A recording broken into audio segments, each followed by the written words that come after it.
حشوات السيليكون هي بتبقى موجودة في الصدر وفي منطقة الأرداف، ليه بتيجي بعد فترة بتروح أخدة جنب أو أخدة بروز مش نفس الشكل اللي اتعملت بيه؟ لا، هي حشوات السيليكون بتتعمل في الصدر والأرداف. بس السيليكون بالنسبة للصدر أحسن.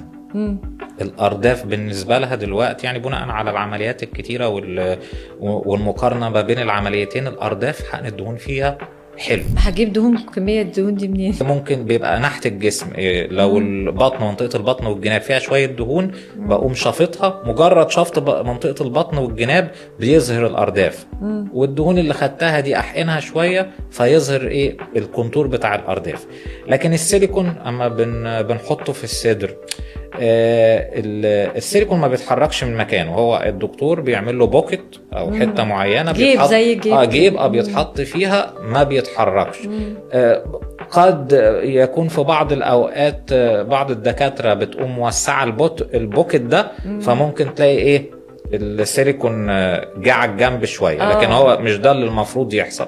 طب مع الوقت السيليكون بيوصل بقى في اماكن تانية كده، ازاي الجلد نفسه بيترهل مع الوقت، الأربطة أو الأنسجة نفسها، الأنسجة بتاعت الثدي بتبتدي ترتخي. يعني الواحدة كل ما تبقى صغيرة الليجامنتس أو الأنسجة اللي بتبقى ماسكة الصدر بتبقى قوية.